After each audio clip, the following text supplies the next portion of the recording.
acceptance, of successfully navigating our emotions in times of uncertainty.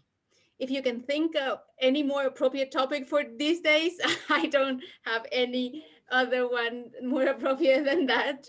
And Barbara, if you can help me introducing Professor Esther here with her biodata, that would be amazing.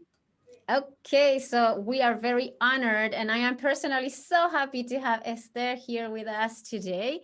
I would like to comment before we begin that we met just because of this pandemic. Can you believe it? Maybe we would have never met.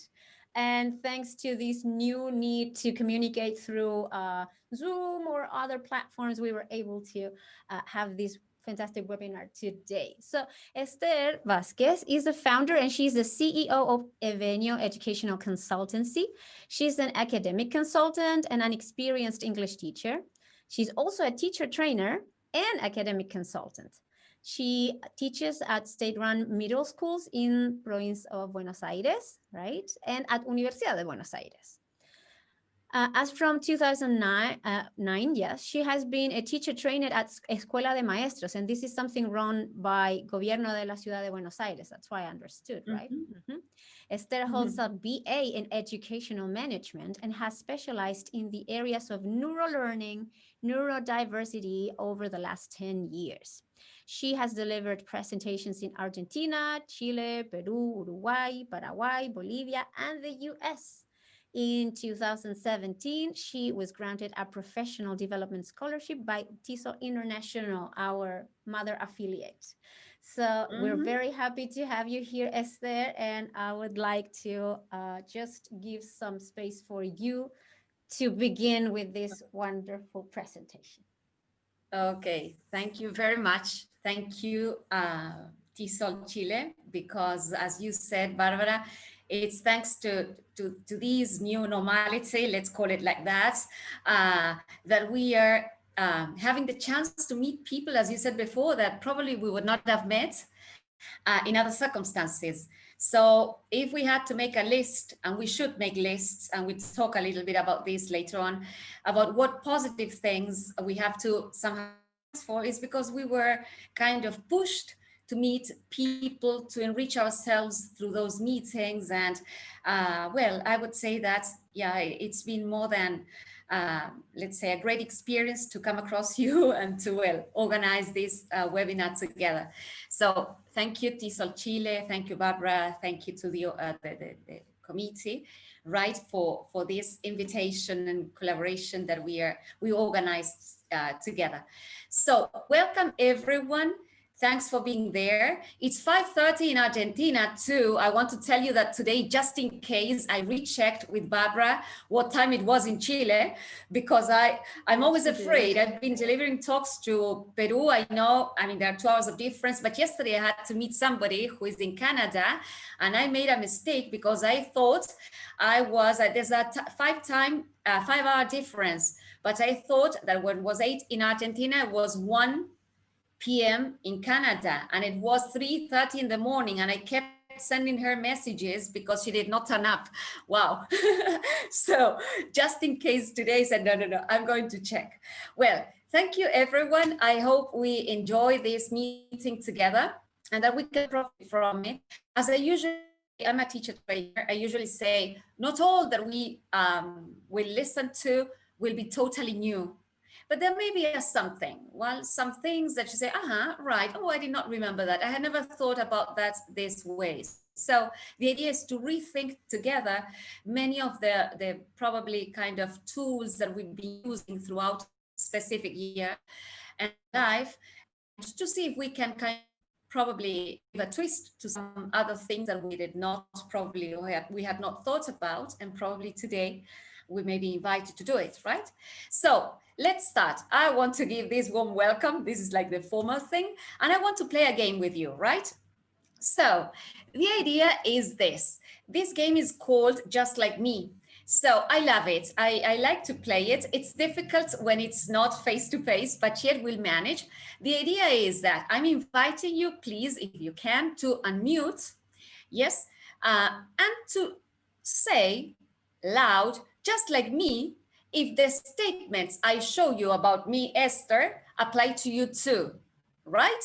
So if I'm, say, for example, I'm a teacher, what is it that you have to do? You have to say, just like me. Just like and me. I'd Just like love to me. hear you. I'd love to hear you. So I feel that there's somebody over there. I know that you're there, but yeah, just feel free to unmute yourselves and to say, just like me.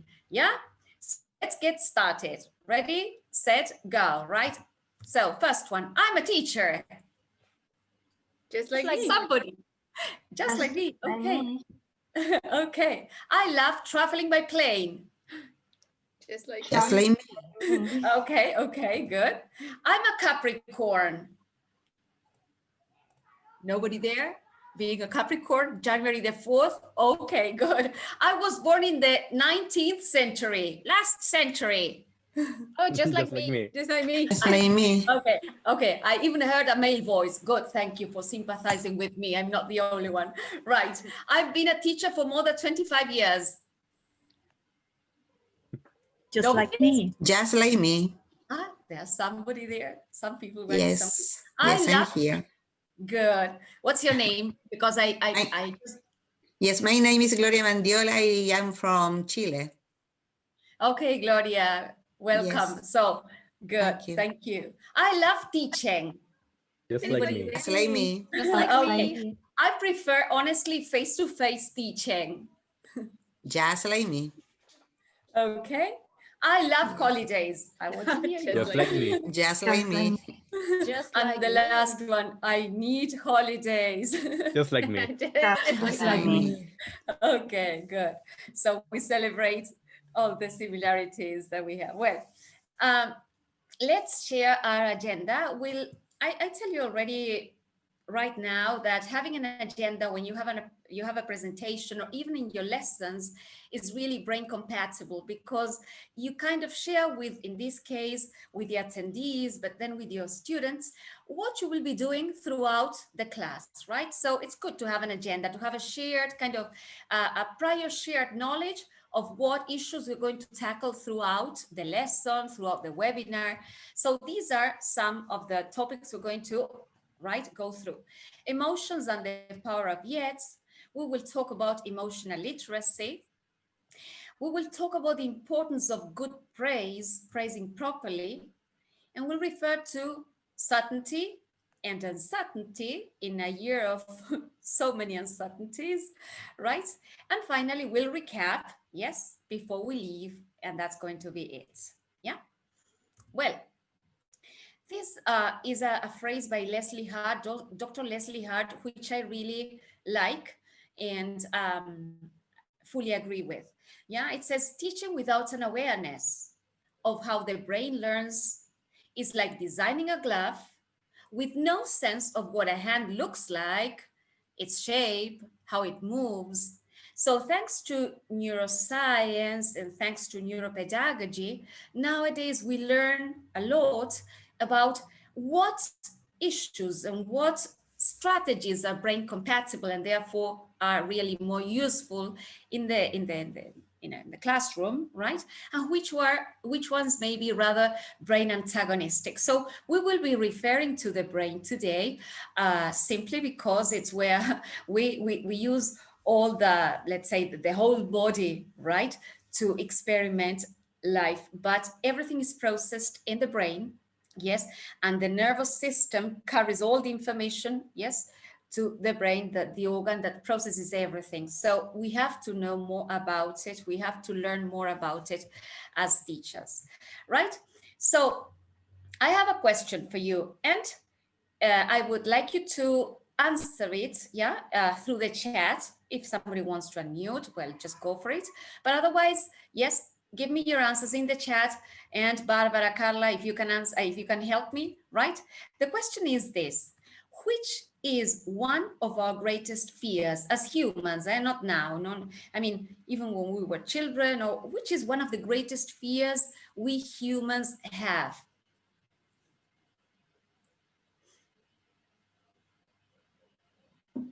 Let's see, I'll try to open the chat.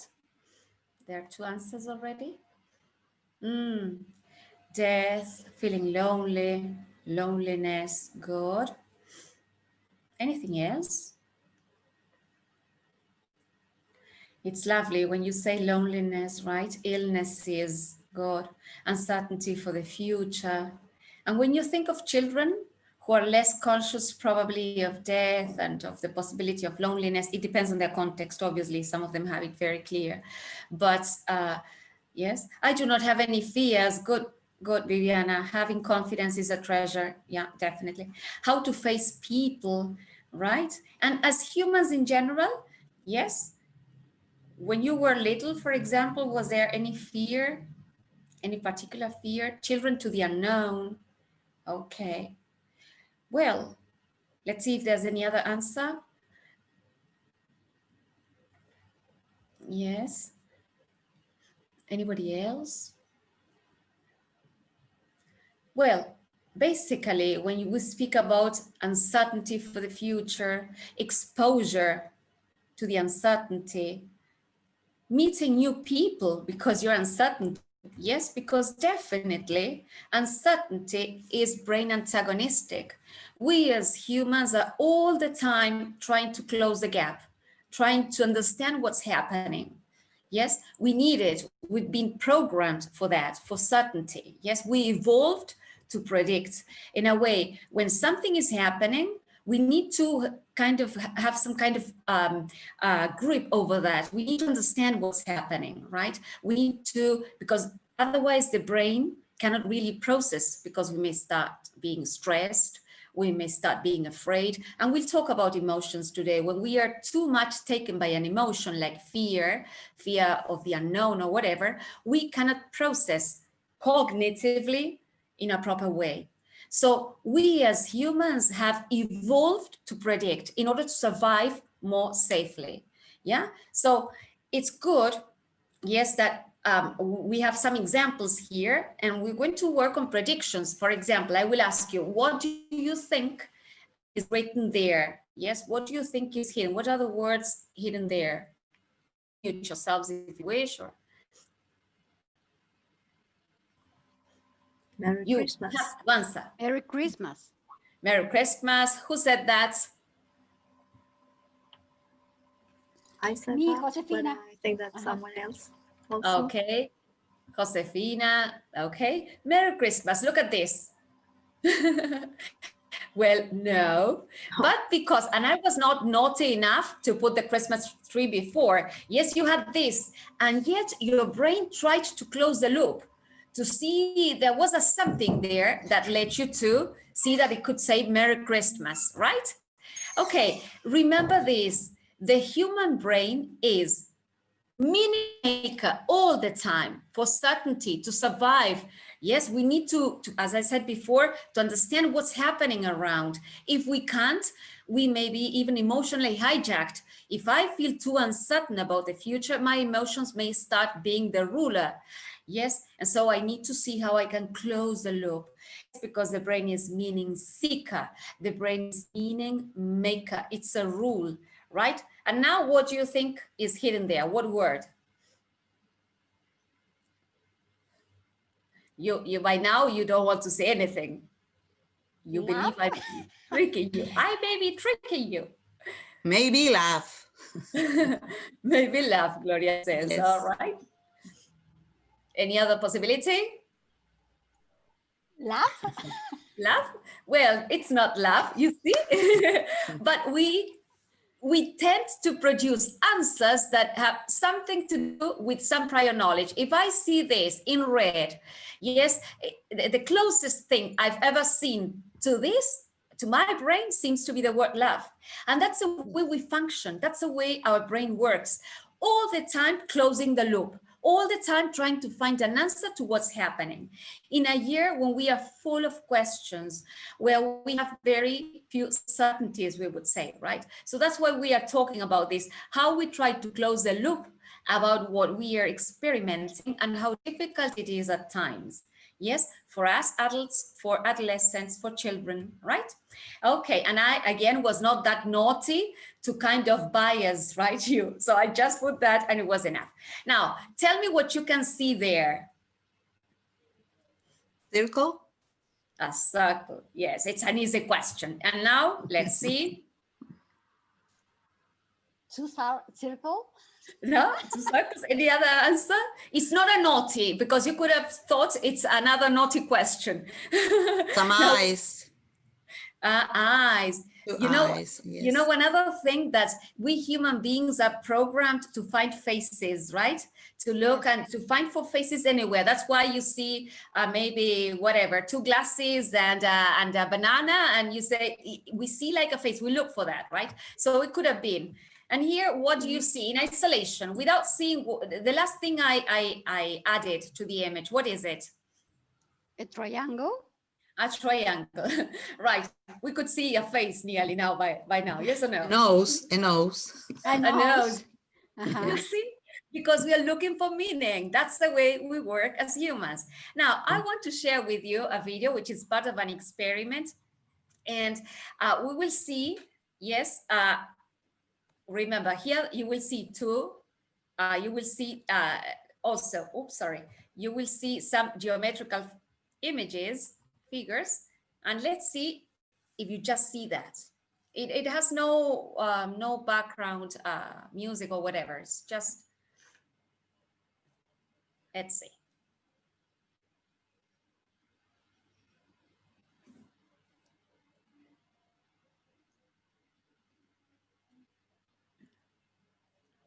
Okay.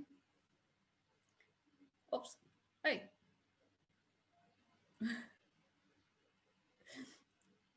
I'm starting to hate one of them. Hey.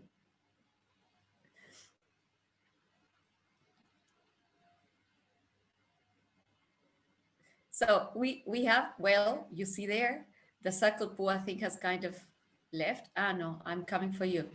Okay, are all of you kind of seeing just movement, or are you kind of putting some meaning into what you see? Yeah, absolutely. Some storyline or something. See the circle? I want to see if it survives or it doesn't.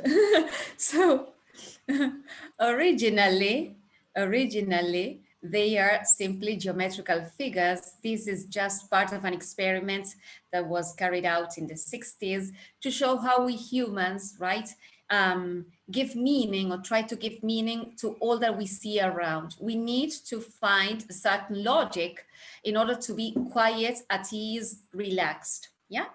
So we as a species have evolved to take what is unknown and make it knowledgeable. We've been looking for discoveries all the time. We try to discover new things. We try to understand, our ancestors tried to understand nature, try to understand how humans survived better. Yes, what things could be dangerous. We as a species have evolved. Yes, as I said before, as you can read it there, to make the unknown knowledgeable, to make the unknown clear. Yes, and this is the way our brain works, trying to look for certainties all the time. Yes, so we can say that we have evolved to predict in our daily lives. We are all the time closing the loop. Yes, one silly example, but if I come across somebody and her eyes or his eyes are really red, I won't say it aloud, but I will think that probably the person has been crying. Yes, and I might even start feeling empathy. Yeah, because that's the way we are programmed as human beings, to understand, interpret. We are the great interpreters. What's more, that experiment is called the interpreter, the one I've just shown you, right? So generally, we do not predict all the time. Let's say there are some predictors that are unique according to my genetic predisposition, to my personal history. Some people are afraid in contexts and others are not. Some people find some people dangerous and some people don't. Yet there are some universal predictors, like in a fire. Yes, in a fire, we all predict the same kind of danger. In a flood, in an earthquake, in whatever. Yes, so there are some specific predictors that have to do with my personal history. If my father, let's suppose, whatever, yes, was rather evil with me, I will find it easier to be afraid and scared of men than if he if I had a good experience as a child, yes, I'm just giving an example. Some triggers are specific and unique, personal, and others are universal, we can say. Yes, as I said, the example of fire.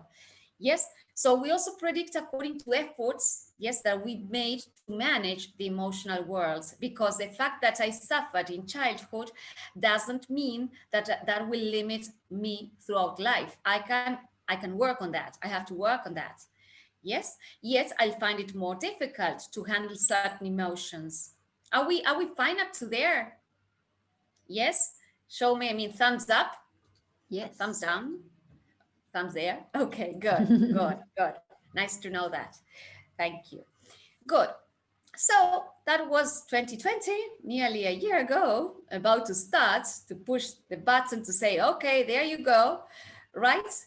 And our expectations were like this. We know that every year brings, I mean, certain moments of sadness and happiness, but our expectations were, well, another new year with what it might bring. So we expect it like this, right? Like an arrow, a straight arrow, and reality ended up, I do not know. If you want to contradict me, you're open to do it. You just let me know, write it in the chat, open and mute yourselves. Yes, but I would say expectations and reality did not match that much. Yeah, and so our brain that tries to work according to what's known, tries to find certainty all the time, is suffering, is doing its best to survive. Yes, so that's why the title of the presentation is trying to navigate our emotions successfully in times of uncertainty, because we are extremely emotional beings. Yeah, this is just an expression phrased by Goldman. Yes, he says our feelings are always with us, but we are rarely with them. And careful, because people who are unable to know their feelings are at a tremendous disadvantage. It takes a pause to become sensitive to the subterranean murmur of mood. We need to become more in contact with emotions. And you know what? Antonio Damasio, who is, because he is alive, a Portuguese neuroscientist, was the first one to show us this, right? When he studied emotions and the power of emotions, yes, he taught us this. Most of us think, or most of us, yeah, think of ourselves as thinking creatures that feel, that reason out. But you know what? We are actually feeling creatures that can think. You know what? Our mammalian brain, the limbic brain, let's say the part that handles emotions, has been with us for over 150 million years in the line of evolution. 150 million years.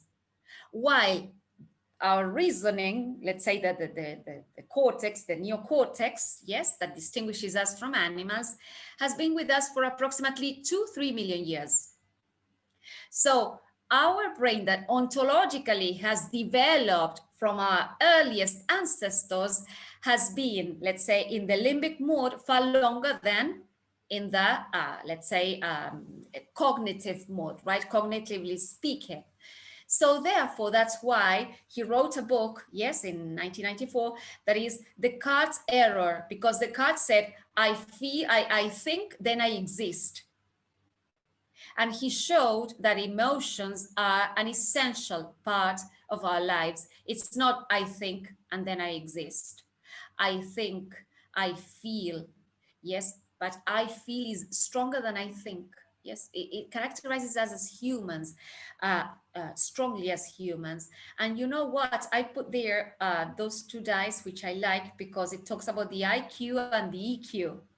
And by now we know that many people who are even employed because of their high IQ may be then dismissed because they are low EQ, because they cannot manage emotions, because they cannot handle frustration, because the way in which they express their mood is kind of unreasonable, right?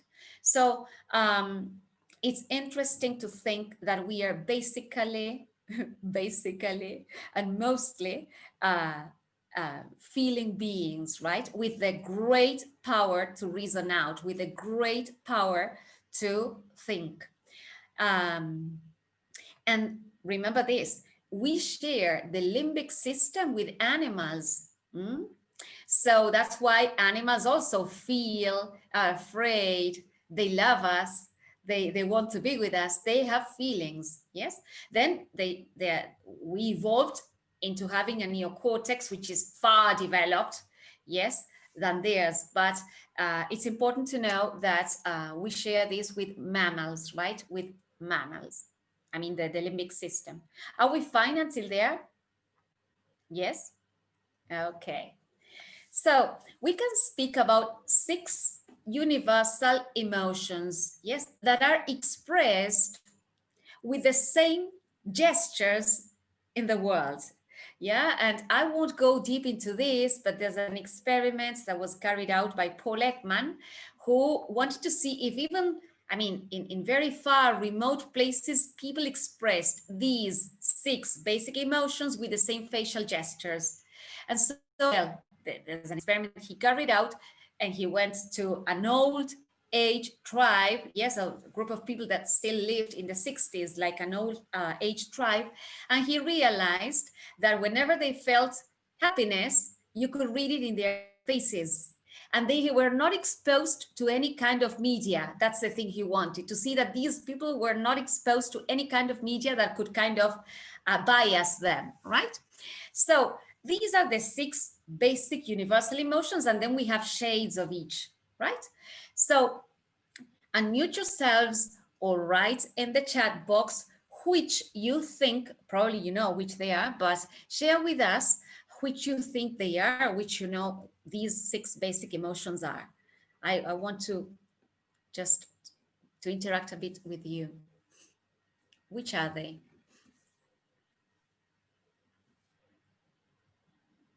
I will go there to where you are. Huh?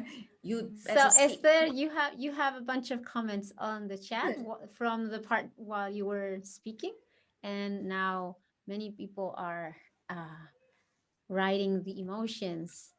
And which are they? Barbara, can you help me? Sadness, happiness, surprise. That's what people are writing. Okay, I'm just reading from the chat. Yeah. Natalia says surprise and anger. Viviana says blame. Anna says surprise, and Nico says anger. And okay, let's if we go, then Nico also said sadness, right?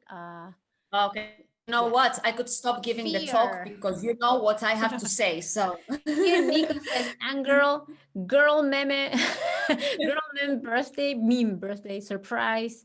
Andrea says fear. And there's one like from Gloria, she says indifferent. There's one of the faces means indifferent. Indifference. The point is that, as I said, these are the 6 basic ones, and each one has shades, let's say like colors, intensity, more intensity, less intensity. But these are the 6 basic ones, right?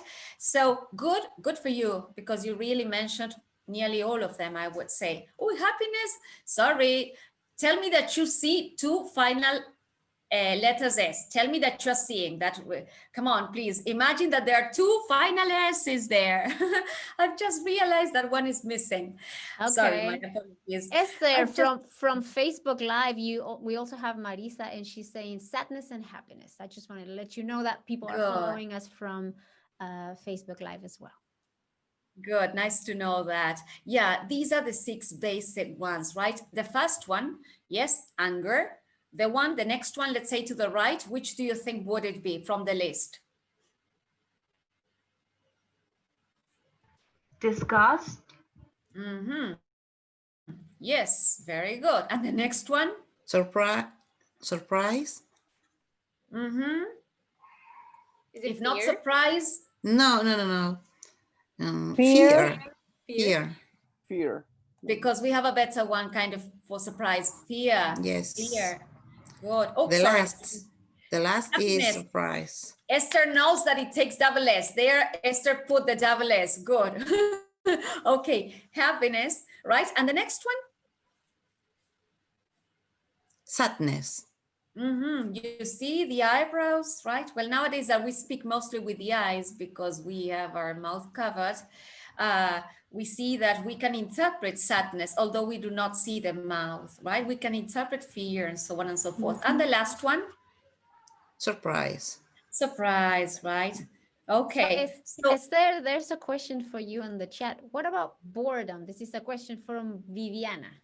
boredom is more than an emotion. Yes, it's a state of being. It's kind of, you feel bored. You know that anyway, we could speak about emotions and feelings. The emotion is, we will talk about it right now in the following slide. Emotions come up. They are unconscious. They are pro-survival. And you do not even, you just experiment it in the body. And by the time you're out, it becomes a feeling. And then it can turn into being a feeling of boredom, a feeling of, being irritable. Yes, but it's as if they start like these 6 basic ones, and then they translate into, as I said before, a shade. Yes, and it can become a feeling, right? Like a feeling of being bored. Yes, but it's not an emotion. It's not a universal basic emotion. It's not. Yeah. One very important thing I want to share with you here today, and that when we say this, the idea, my invitation is that we think about our students, because, well, we kind of have a great responsibility, yes, in helping them. We've had it in this every year, but this particular year, we've tried to be there, right, to support them more than ever, I would say. But it's also good to think about ourselves and the differences between responding and reacting. Emotions are neither good nor bad. As I said before, they are pro-survival.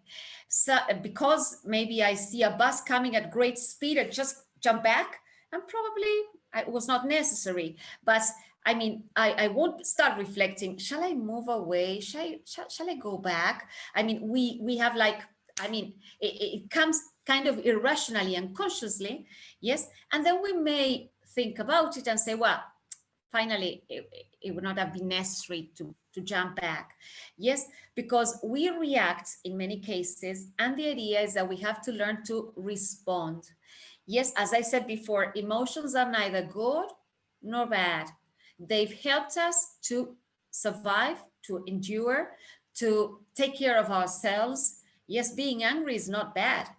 What I have to see is then what I do with my anger. If I can process it and respond accordingly, or if I react irrationally. Yes, and that's the difference we have to make. I may be very sad about all that we are experimenting with COVID-19, yet I have to see if I keep on reacting, because sometimes it's kind of even expected that somebody will react rather than respond. But I have to see if I can start to manage, yes, a bit my feelings, and I can start responding. Yes, and here we have some differences. When we react, well, that's an instant, let's say, solution I give to what I'm experiencing. Yes, driven by beliefs, by biases. It's done without thinking. I don't want to read it all with you, because one thing I tell you, when you are presenting or when you are teaching a class, if you show everything the others are reading, there's no need to read aloud.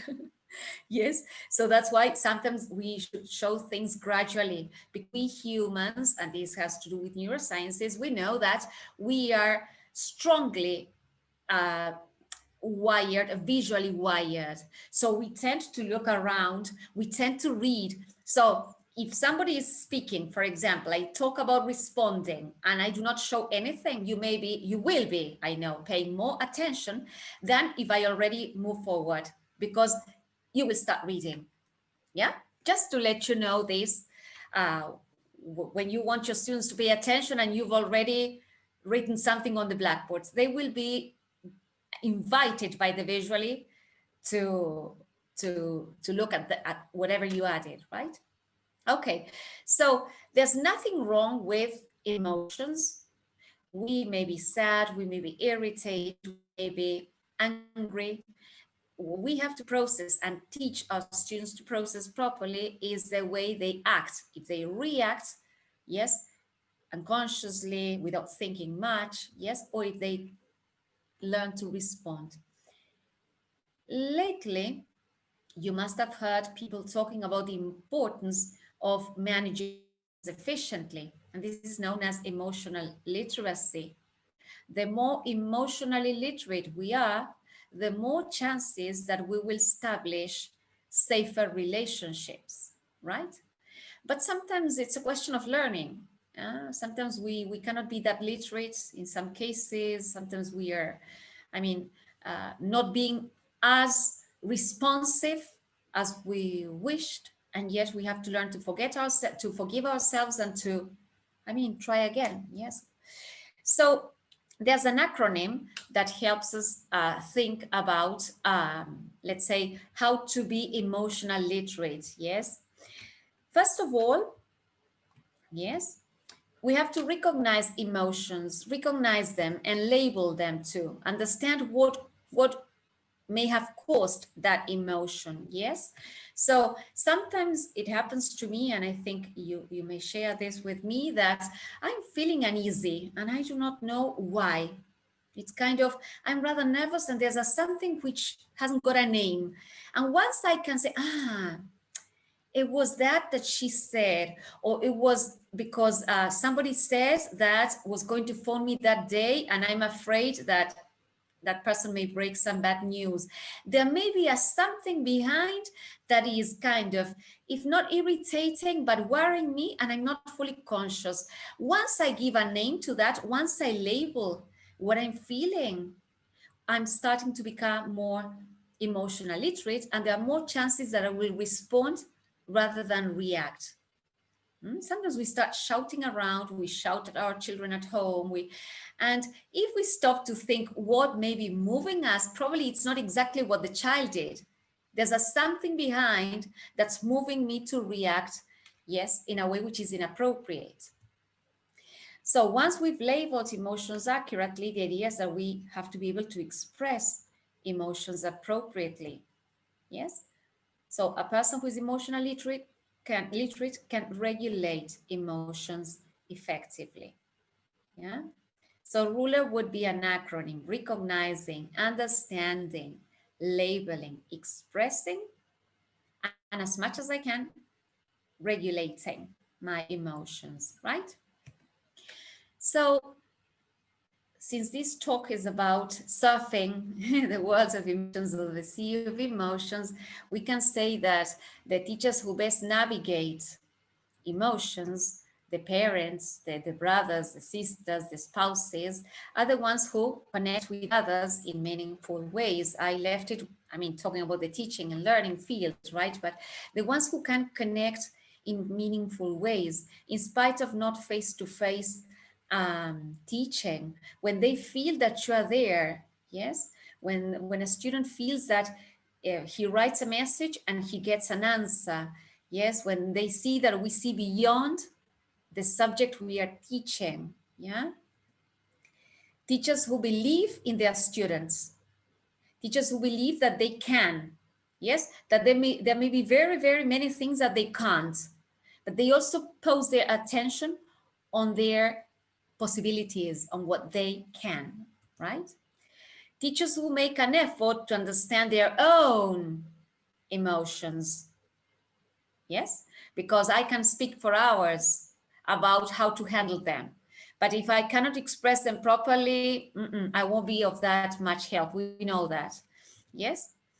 And those who teach their students to be emotional literate, we have to teach our children, our adolescents, our adult students a little bit about emotions if we feel that there's a gap in that sense with them.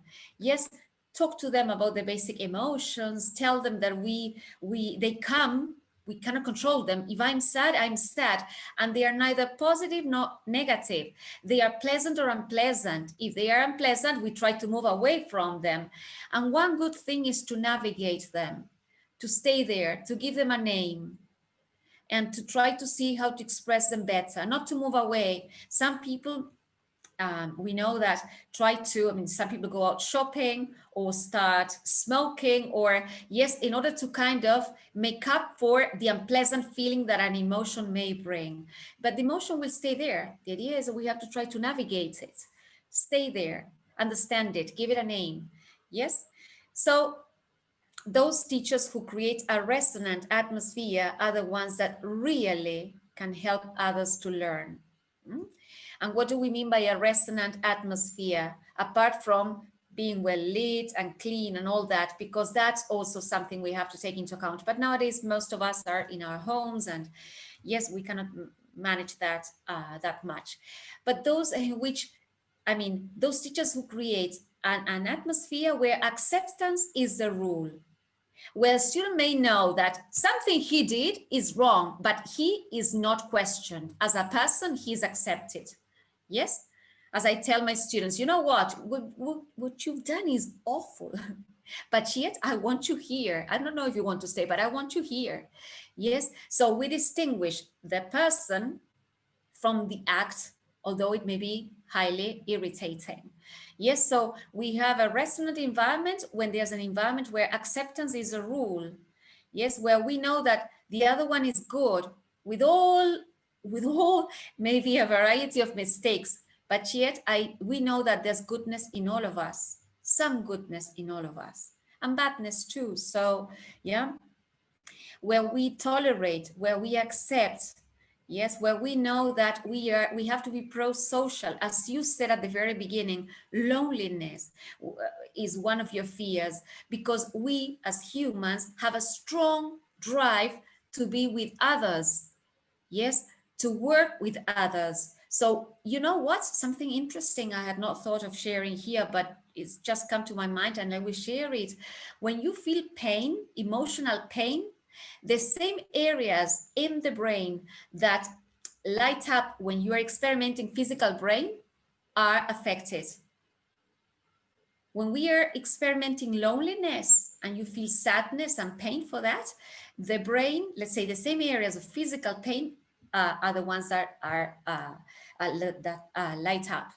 So the idea is we should create environments, resonant environments, where we care. Yes, in spite of all the wrong acts, in spite of all the things they do not send through classroom, in spite of all the ways in which they may answer, which are not appropriate, we care, we accept, yeah, because we humans need this in order to learn. So, one important thing is to praise students wisely. And what do we mean by praise wisely? We mean praise effort. This year, they must have made a lot of effort. Yes, so sometimes they have achieved more, but if you see some effort, praise it, because it's really not just encouraging, but it's more brain compatible. If I see that you see a little bit of my attempt, I'm more pro, let's say, or in favor of going on and trying, than if you just say, you never do anything. Yes, you don't collaborate. Well, it blocks us emotionally. So I'm not saying that we should praise mistakes. No, definitely. And students know when we are praising something that should not be praised, when we say, this is wonderful, and it's not. So it's not lying to them, but seeing some goodness, yes, really elicits more positive responses then. So praise strategies which they may have used. Yes, persistence, and this has to do with Angela Duckworth, who speaks about the power of grit, the power of determination, the power to persist, to stay on task. Tell them that you have observed it. If it's not been good enough, but tell them if you've seen it. Haim Ginott, who was a teacher first and then a psychologist, and who studied so much about the field of educational psychology, says, if you want somebody to do good, let them overhear you speaking well of them. Kind of, you know what she did? It's kind of, it boosts, yes, your energy. It's inviting. So praise determination, Praise the capacity to focus in a year when focusing has been so tough for all of us. Praise processes in which kids, adolescents, your adult students engage on. Praise patience, because it's difficult to be patient in a world of so much uncertainty, in situations in which some people have lost their jobs, in which they may have lost a relative, in which they themselves may have been ill. So everything is to be praised, because we need to, as you said, collaboratively also value that in the other. Praise all the pro-social attitudes, praise solidarity, and I put here praise gratitude. Let's be grateful for all the good things we have. We know that all of us may have tough times and may not have some of the things we wish, but all of us, and I'm not afraid of exaggerating, have things to give thanks for. And it's known that the people who are grateful have, let's say, they fall into fewer chances of becoming depressive. Yes. So giving and being grateful for the small, for the big things, for everything, for your life, for yours, whatever. Yes, I tell my students, how did you come? Well, when we were at school physically, I said, when they were complaining about something, how did you come to school today? On your own, walking? God, you could walk, you know, because they did not have the shoes that they wanted, or the sports shoes they wanted. So value what you have, value the small and the big things, right? Because gratitude changes everything. Being grateful is brain compatible. Admiring not just the big things, but the small things will help us to navigate these times of uncertainty, because we are uncertain about very many things, but we are certain about others. Yes, so let's focus on those too. So help students to show genuine appreciation, not just to say thank you, yes, when they do not feel it, but to see that sometimes even a teacher to teach a class may have made a great effort. Maybe the teacher has somebody ill in the family. I mean, teach them to be, let's say, grateful, to appreciate effort in others, to appreciate their own realities, although they may complain because there are lots of tough things around them. But this is brain compatible and healthy. Yeah. Model gratitude, because as I said before, and this is not new to any of you, if I just preach, but then let's say I don't walk my talk, yeah, it's going to be difficult for the other to believe that there's any good in what I'm saying. And then build gratitude routines with your children, maybe at school, maybe when you just need to have a lesson, maybe at the end of a lesson, maybe with your children, with your nephews. Well, let's think about 3 good things that we experimented today, in spite of COVID-19, in spite of all the very many bad things that may be happening around. But build gratitude routines. Go to sleep thinking of something positive, in spite of all the hell that we may have around. Yes. And then, as Carol Dweck says, she says that we should teach them and learn about the power of yet. She says that when she speaks about this question of students feeling frustrated, teach them that maybe they are not that grateful. Maybe they say, no, I'm not good at this. Teach them, well, you're not good at this yet. Yes, I don't get what you're saying. Well, you don't get it yet. Oh, this doesn't work for me yet. She says it puts you and puts students into, let's say, into the learning process. You may not know it, but it's not a definite thing. You may not be patient enough yet. You may not be generous enough. Well, yet. I may not be that good at cooking yet. I will never learn to drive. Well, I don't know how to drive yet. I know how to drive, and I want to tell you I'm very well. No, but sometimes people say, no, I'll never learn. Never, no. That cuts all hope. So the power of yet. I love it because Carol Dweck says it should be a mantra, the mantra of yet. I cannot yet. I'm not patient enough yet. I'm not emotional literate yet. Yes, it puts you on the learning curve because there's a difference between not knowing, and you help me, and not knowing Yet. yet. Yes. So when our learners say that they can't, well, you can't yet. Okay. So we are coming to the end.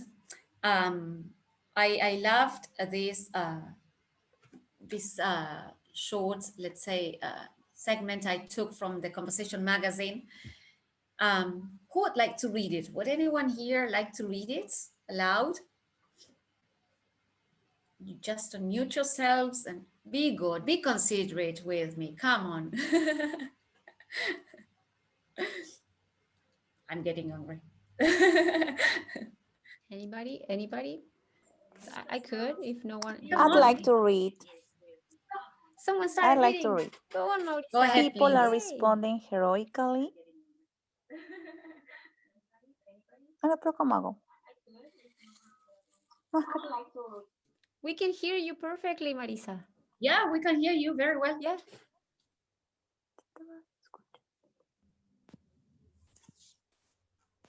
Marisa, we can hear you if you wish to continue. Yes. Can you hear me now? Definitely, yeah. Yes, Okay. perfectly. People are responding heroically. Some parents are working from home, others have lost their jobs, and teachers are creating an entire new way of doing their jobs. Not to mention the students themselves, stuck inside without their friends. We know that we are highly pro-social. We have a strong drive for connection. Adolescents need adolescents, and they've been locked in their houses for months. I mean, on and on. So we are all having a difficult time. We know, yeah? But that's why we should be patient. We should value the big steps and the small steps, yes? But somehow we will get through this, and we are getting through it, yes? And we know that we are getting through it, difficult as it is, right? So I want to recap a bit, and then obviously we'll open to your questions or to whatever you want to add. Yes, but I want to share this with you. In this unsettled, no, I cannot tolerate it. Sorry, but I need to change this. How is it that I left? Sorry, I change it. No. In these, Esther, please, come on. Okay, now yes. Now yes, we see in these unsettled times, yes, students need extra support. Yes. Making gradual sense of these uneasy times. They lived shorter than us, so we probably have some more answers. We have lots of doubts, but they need us to accompany them in these, let's say, sense making. They need more and less tech for education because we've learned how much we need others physically. So we know that we need technology, and thanks to technology, we've been able to hold our lessons, and many people who have not had access have not been able to really, catch up with the teaching and learning process. So we need technology, but we've come to realize that we need bonds, that we need others, that there are times when we need to turn off the phone, turn off the computer, because we need less tech for some things that we as humans need to experiment. In these unsettled times, we need to prioritize well-being, physical and emotional well-being. Yeah. We know that when an emotion has taken, let's say, because we are extremely worried, extremely afraid, we cannot think properly because the frontal lobes, let's say, are blocked Yes, and emotion is in charge, in possession. Let's say we even speak, I think I mentioned it at the beginning, we can speak about being emotionally hijacked. We are taken by an emotion and we should never make a decision under, in that situation. Yeah, so prioritize emotional and physical well-being. We need compassion, that is feeling passion with others, and we need a lot of self-compassion. We are doing the best we can with what we have. We were not trained for this. We are trying to give and to be our best version. So be self-compassionate. If you can't, well, you can't. If you're too sad, admit it. Give a name to that emotion, share it. Yes, because this is what we need, especially in unsettled times. Yes, so I liked changing this to, in these unsettled times, students and teachers.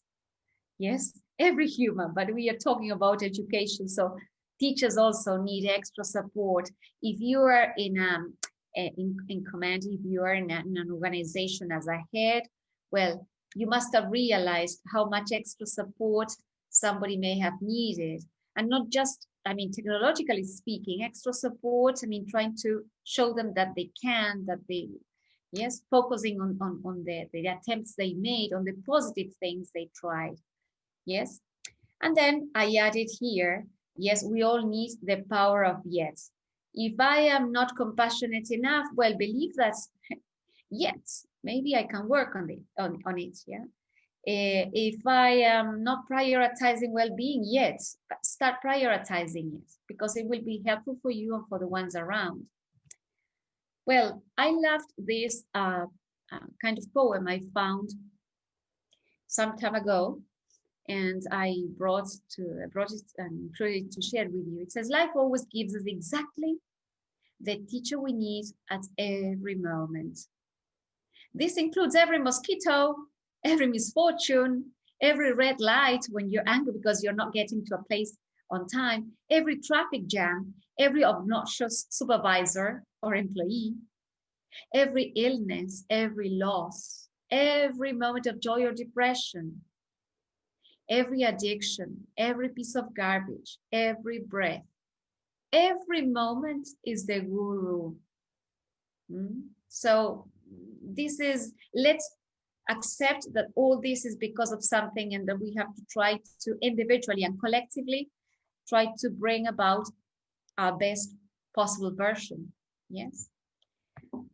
I want to share with you a video which I love, which I like very much. I hope you like it as much as I do. That has to do with educating not just the mind, but the heart. Yes, remember when Damasio, who was the first one to talk about the importance of emotions, talk about Descartes' error. It's not I am, therefore I exist. Is I think, therefore I exist. It's I feel, yes, strongly, and that's also combined with I think.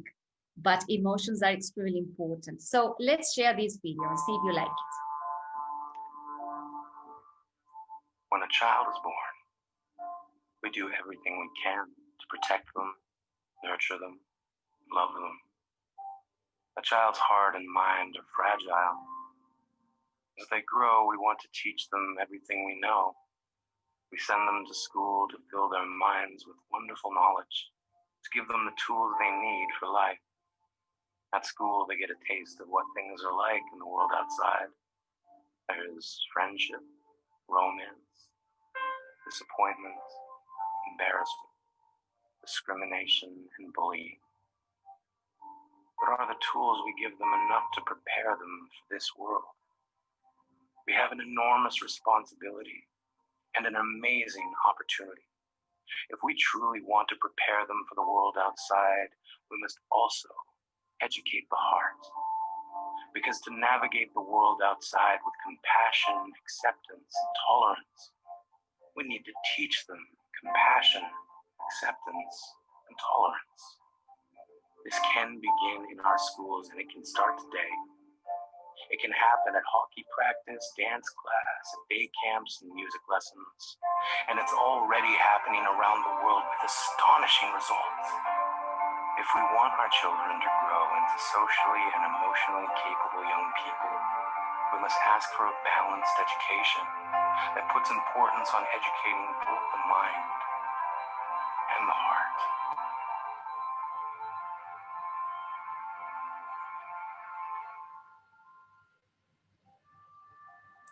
Well, I love it. It's self-explanatory. It has to do with all that we've been saying. I will lower the volume a bit because I think it's too loud. Sorry, I just, sorry, but I just realized it's too loud.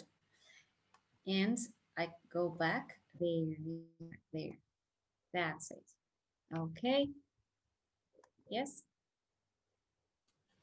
That was beautiful, Okay. Esther. So it's been an hour as promised. And I open to comments, to questions, Sure. whatever. You do have comments and questions, so I'll try to go in order. There's one there that I promised to ask you. There was one part when you were talking about emotions, and one of our friends here is asking if you could go back to that part about dealing with emotions in the classroom and maybe talk a little more about that. And she was Marisa, right? Wait, thank you for reading, wait, Marisa, because by the way. I can hardly hear you. Now I will go back to. Can you hear me now? Yes, she gave us a reference. She says it was the slide showing a list and the sea.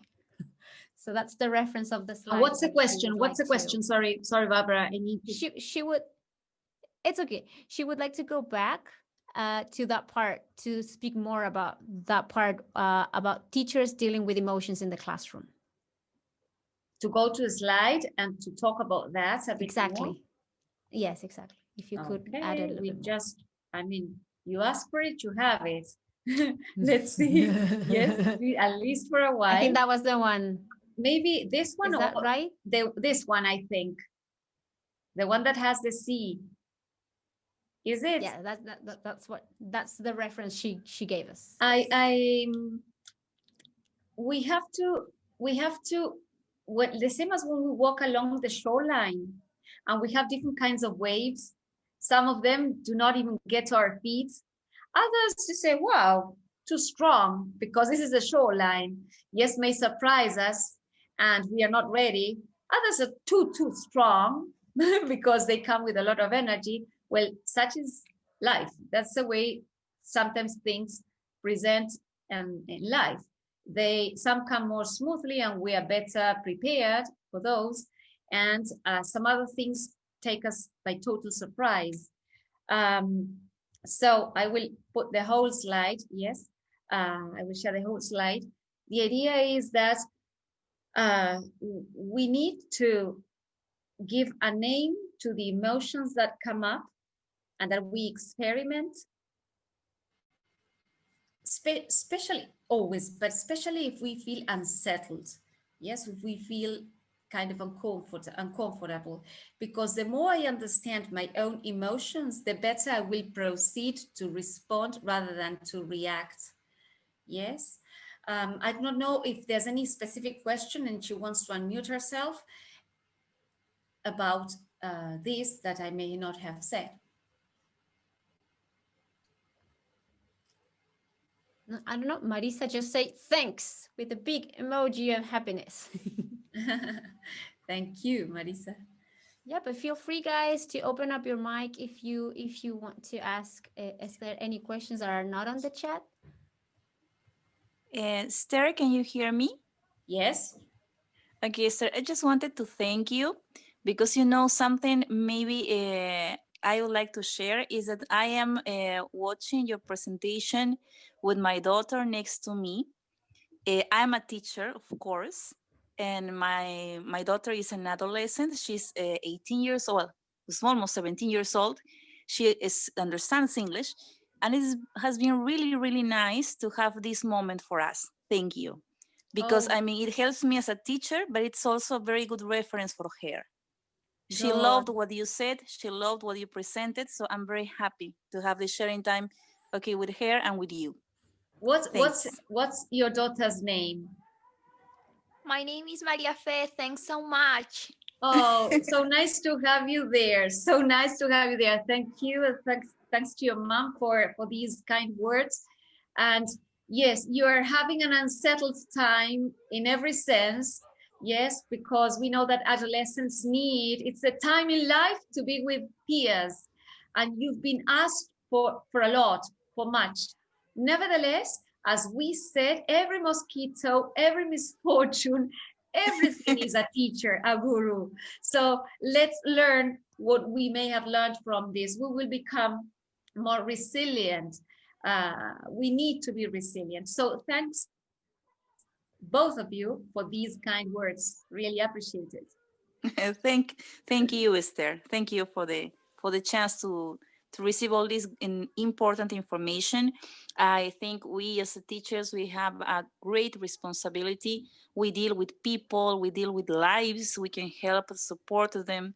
So then it's very important, yes. I mean, and this topic of emotions, I think all that what you have shared today is not just applicable, I mean, in our jobs and in education, but also in our lives. And that's why it is so important, right? So then how we can have this kind of impact and all the things we can do for them. Okay, thanks. It applies to life. My pleasure, really. Yes, these things I've shared today have to do with ourselves as educators, and then as human beings, as parents, as human beings ourselves, right? Being patient and self-compassionate, being patient with ourselves, being tolerant with our, let's say, incapacities to handle certain things, right? Good. Yeah, that's the idea, to reflect upon our own feelings, sensations, emotions, and believing that, well, there will be better times.